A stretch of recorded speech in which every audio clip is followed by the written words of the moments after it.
The moment Trump signed his biggest tariff escalation yet against Canada, Ontario's premier didn't wait for a diplomatic briefing or a careful government statement.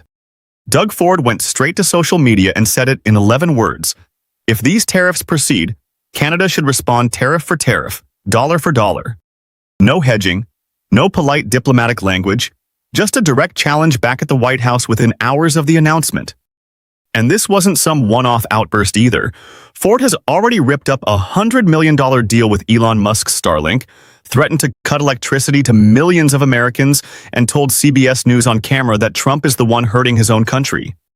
By the end of this video, you'll understand exactly why Ontario's premier has become the loudest, most consistent voice refusing to back down in this entire trade war. Here's what we're covering. First, we'll break down the exact moment Ford issued this ultimatum, what Trump had just announced, and why the timing made it so pointed. Then we'll get into Ford's CBS News interview, where he laid out his argument in plain language even American viewers couldn't misunderstand. After that, we'll cover what Ontario has actually done, not just threatened, the Starlink cancellation, the procurement bans, and the electricity surcharge warning aimed directly at border states. We'll look at how other Canadian premiers and the Prime Minister himself responded around the same moment. And finally, we'll talk about why Ford's blunt style might actually be more effective than quiet diplomacy at this stage of the fight. Let's start with the moment itself. On July 20th of this year, Trump signed proclamations imposing 50% tariffs on a wide range of Canadian goods, citing what his administration called discrimination against American autos, alcohol, and dairy products. The list covered close to $20 billion worth of Canadian exports, everything from wine and hockey sticks to honey and down feathers, set to take effect within 30 days. Within hours, Ford posted on social media, if these tariffs proceed, Canada should respond tariff for tariff, dollar for dollar. Compare that to Prime Minister Mark Carney's own statement the same day that Canada believes in the benefits of free and fair trade and would take any measures necessary. Carney's language was careful and measured. Ford's was a direct dare. And Ford didn't soften that message when he sat down with CBS News shortly afterward. He doubled down on camera, in front of an American audience. He compared the tariffs to a physical confrontation, saying when someone comes up and punches you in the face, you have to stand up. Then he laid out his argument for dollar retaliation in the plainest terms possible, asking rhetorically, who does that hurt? And answering his own question, it hurts the population of the United States, hurts the population in Canada, and in Ontario. This does not work. Protectionism does not work anywhere in the world. He reminded viewers that Canada and the United States share the largest open border in the world and call each other the closest of allies, framing Trump's tariff campaign as self-inflicted damage to a relationship neither country should be treating this way. This wasn't Ford's first fight either, and that context matters. Earlier this year, Ontario ripped up its $100 million contract with Elon Musk's Starlink and banned American companies from provincial procurement contracts entirely. Direct, concrete actions rather than just rhetoric. Ford also warned lawmakers in New York, Michigan, and Minnesota that if the trade war persisted, Ontario would place a 25% surcharge on the electricity it sends into those states, and could potentially cut that flow off entirely. Ontario supplies electricity to roughly 1.5 million customers across those border states, which means this wasn't an abstract threat. It was Ford pointing directly at American households and businesses that would feel real consequences if Washington kept escalating. On top of that, Ontario's government-run liquor board had already pulled thousands of American products off its shelves, representing roughly $1 billion in annual sales, turning a policy decision into a direct hit on American producers' bottom lines. Ford wasn't standing alone in this moment either. Quebec Premier Christine Fréchette called the new round of tariffs unjustified and concerning the same week.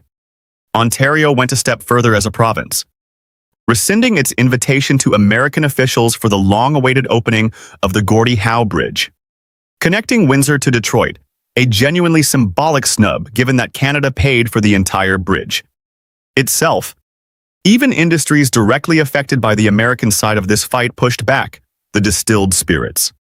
Council of the United States publicly warned that slapping 50% tariffs on Canadian spirits only deepens trade tensions and raises the risk of further retaliation, an American industry group essentially, agreeing that this escalation makes no sense even from Washington's own side of the table.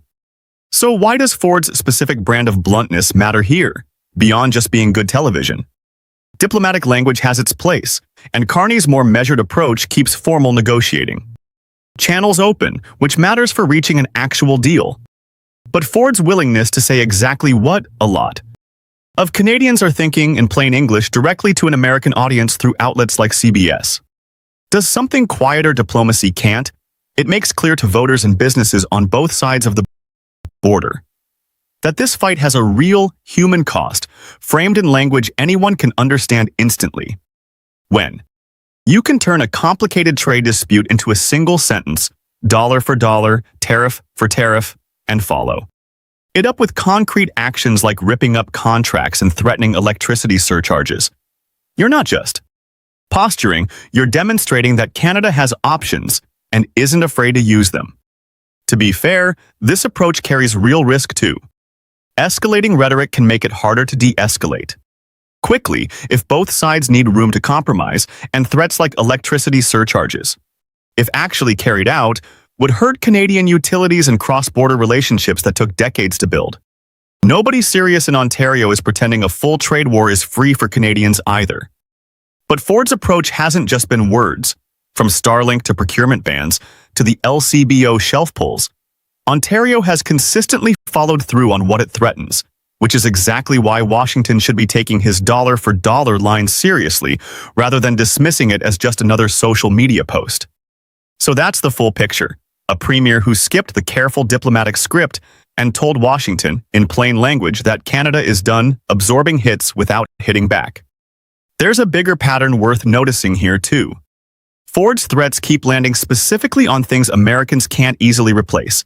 Cheap Canadian electricity flowing into New York and Michigan, government contracts that used to include U.S. companies by default, a bridge opening ceremony that cost Canada billions to build in the first place. He isn't picking symbolic fights, he's picking fights over leverage points that actually sting on the other side of the border, which is exactly why American lawmakers in those border states have every reason to be paying closer attention to Queen's Park than they might like to admit. A tariff signed in Washington takes one signature to implement. A premier threatening to cut power to 1.5 million American households is the kind of counter move that doesn't get walked back quietly, and Ford clearly knows it. If you found this breakdown useful, hit like and subscribe, and let me know in the comments. Do you think Ford's blunt approach helps Canada's negotiating position? Or does quieter diplomacy get better results in the end?